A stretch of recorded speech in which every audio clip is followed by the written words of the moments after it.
stared at the screen over Lopez's shoulder. The room was silent all around me as other security lieutenants watched. The storm was raging over Providence, Rhode Island, the dark clouds blotting out the waning daylight. On the large screen, we could see evidence of the storm as 3 technicians worked on a piece of complex machinery. The roof had somehow blown off the small building housing the Castro Dunlap reality stabilization field generator. The 3 techs were working to repair it as water poured in on them. The field had gone down, and now we were waiting to see if they could get it back up. We had the task force waiting in the wings, ready to move at a moment's notice. Things could get very bad without the reality stabilization field. After another 5 minutes of watching, one of the techs stopped working and looked up at the camera. He raised his radio to his mouth and said, "This isn't going to be a quick fix. I don't even know what's wrong with this thing yet. Prepare for the worst." The head of security, Lopez, raised his radio and told the tech that he understood. Then he turned around and looked at the room full of lieutenants. "You heard the man. Move!" We all filed quickly out of the room, heading to the garage. The dozens of armored security officers waiting for us around the trucks had been shooting the shit. But when we came into the garage, walking at a brisk pace, they all straightened up and went silent. I looked at the men around my truck as I walked. "Let's go," I said. They all piled into the personnel carrier. The driver, a man named Tullen, put his foot to the pedal as I got into the front passenger seat. The streets of Providence were nearly deserted as the rain came down in sheets. Since we didn't know yet where or even if an anomaly would occur, we headed to our designated area to await further instructions. We'd never had the reality stabilization field go down for so long, so we didn't know what would happen. But my gut was telling me there would be a manifestation, and within minutes, I was proved right. We were crossing over the Point Street Bridge when the call came through on the radio. "Manifestation detected," Lopez said from headquarters.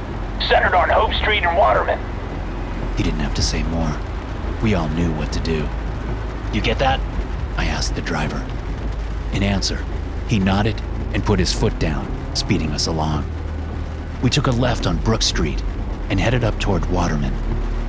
I gazed out the windshield, looking for the edges of the manifestation. It was never the same size twice. Most often, it was fairly small, only covering a few city blocks. But I had no idea if it would be larger this time, since we'd been so successful in preventing it until now. As we approached Waterman, we suddenly passed out of the rain and into a dry patch of road. The stars were brilliant above us, like there was a hole in the storm that we'd just driven into. But I knew that wasn't the case. Tullen slowed down. We were in the manifestation, but I had seen no evidence of it from the outside. Luckily, Lopez and the rest of the team back at headquarters were monitoring it with sophisticated equipment that was far beyond my pay grade. The buildings on both sides of the road were suddenly old and run down. They looked as if they'd been built in the early 1800s. We stopped at the Waterman and Brook intersection, looking around as rainwater dripped off the truck. The streets were empty. The few parked cars around had been transformed into old Ford Model Ts.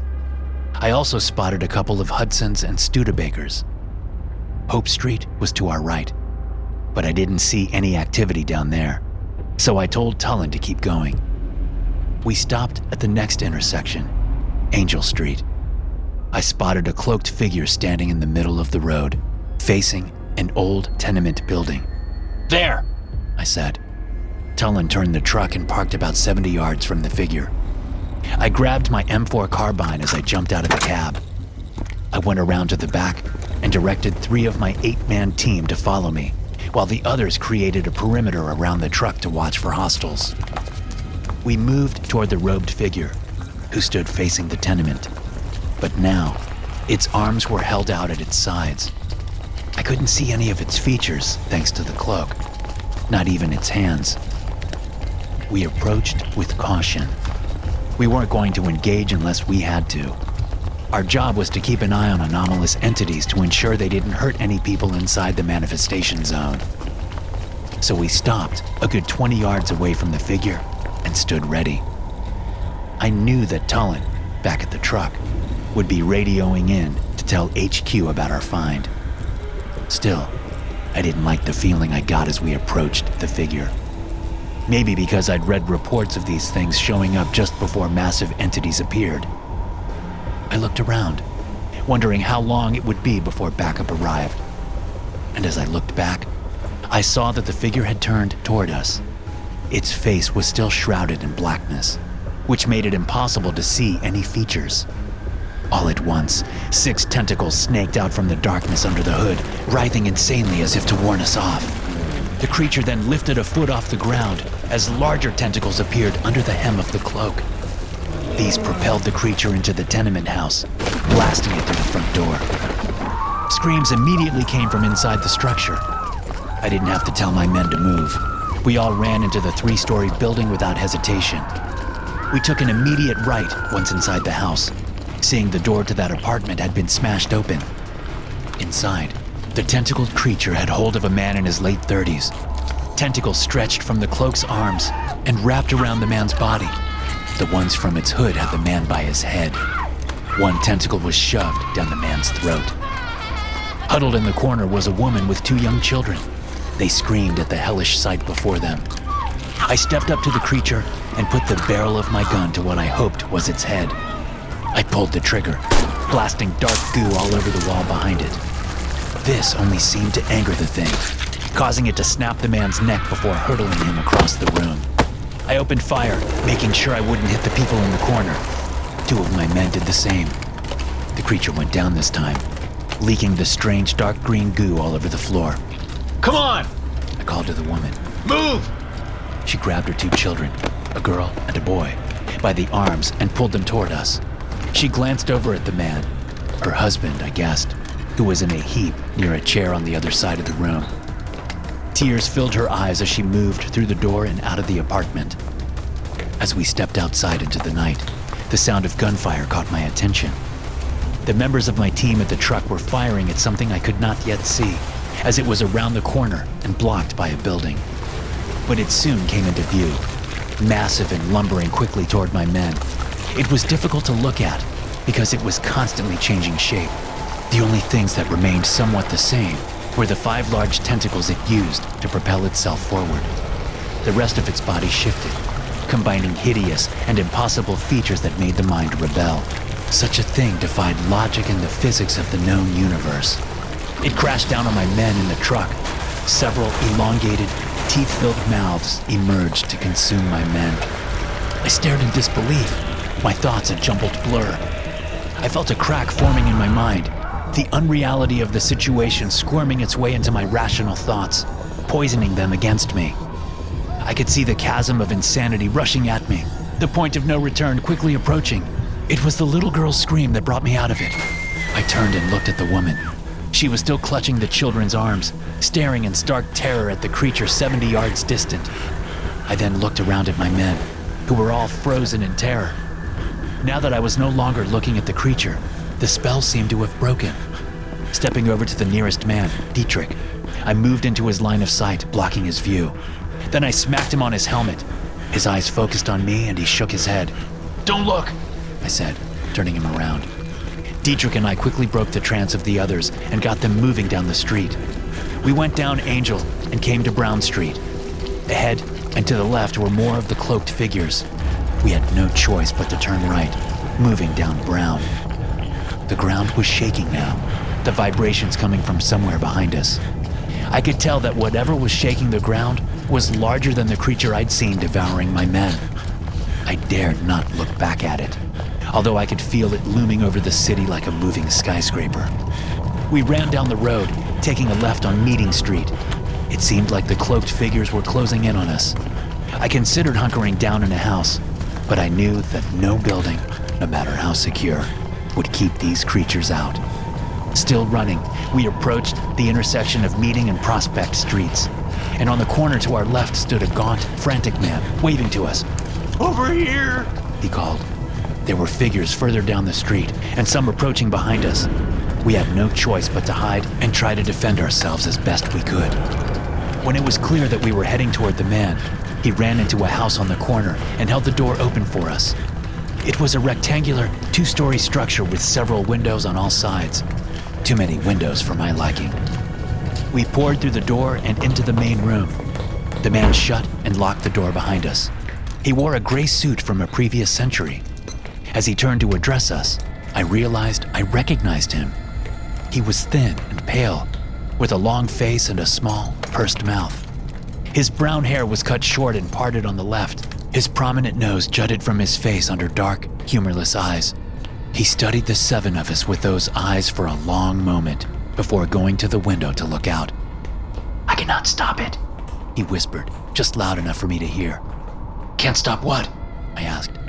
He winced, as if struck, then turned around. He only met my eyes for a moment, then directed them to the floor.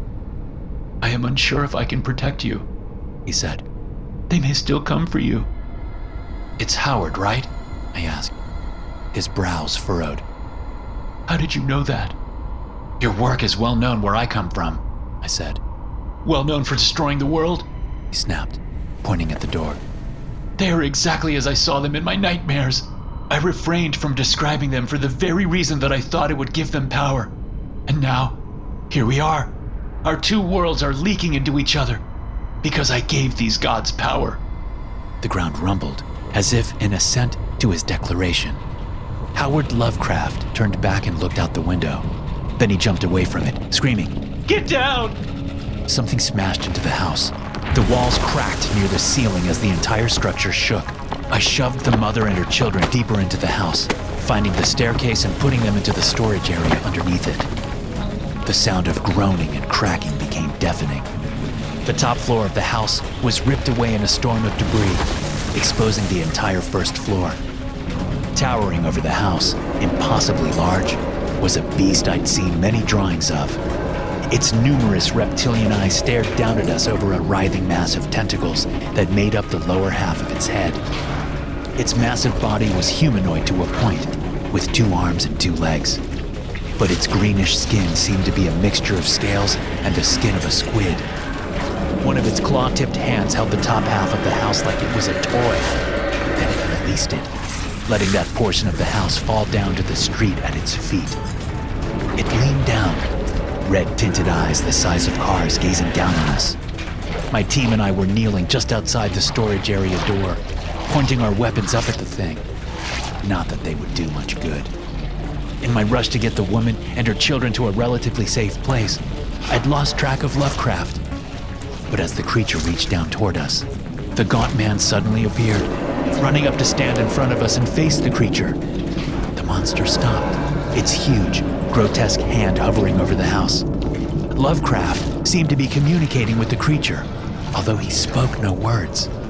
Since it was leaning down, I could see the folded, leathery wings that sprouted from its back. It could kill us at any moment, simply crush us with its hand. But it didn't. It released a piercing, guttural cry that seemed to shake my entire skeleton. I cried out as maddening visions swept through my brain. Visions of a dimension where the incomprehensible was commonplace and sanity was infeasible. For a few long moments, I contemplated sticking the M4 in my mouth and pulling the trigger, just to stop the thoughts. But the cry ended, and my mind came back to me. I only found out later that everyone else with me experienced something similar. Everyone except Lovecraft. He seemed unfazed by the cry. He remained standing in front of us as the unholy creature straightened up. Then, without warning, it turned to fog. But it wasn't just the creature that turned to fog. Lovecraft did, too. A fog that dissipated quickly. What remained of his house transformed back into its modern version, and the sky was suddenly full of clouds and falling rain. The manifestation was over. Just like that, it was over. We got the woman and her children to safety and gave them amnestics. I already knew what the cover story would be. Freak storm hits Providence, killing dozens and doing millions of dollars in property damage. When I finally got back to headquarters with what was left of my men, I found out that the technicians had fixed the Castro-Dunlap reality stabilization field generator, which was what had ended the manifestation. But in the days and weeks that followed, I could think of little else but Lovecraft. He was somehow stuck in a hell of his own creation. Or maybe these creatures were not of his creation.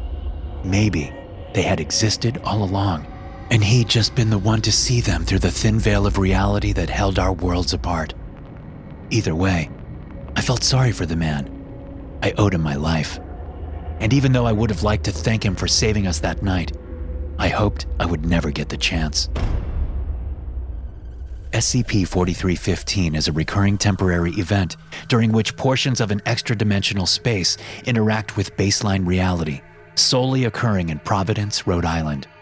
During an SCP-4315 manifestation, SCP-4315-1 appears to overlay small sections of the current Providence, causing individuals and entities to sometimes cross from one to the other.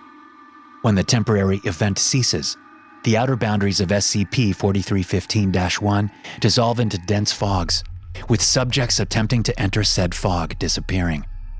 SCP-4315-1's primary anomalous effect, aside from its transdimensional status, is the sudden manifestation of powerful and hostile entities, deemed SCP-4315-2. These entities are extremely similar in appearance to those in the fictional works of H.P. Lovecraft. The entities are theorized to be the cause of SCP-4315-1's destruction. Instances of SCP-4315-2 are known to eventually attempt to vacate the manifestation and enter into baseline reality. Upon exiting the manifestation, said instance is fully capable of harming any and all organic and non-organic material using a variety of methods.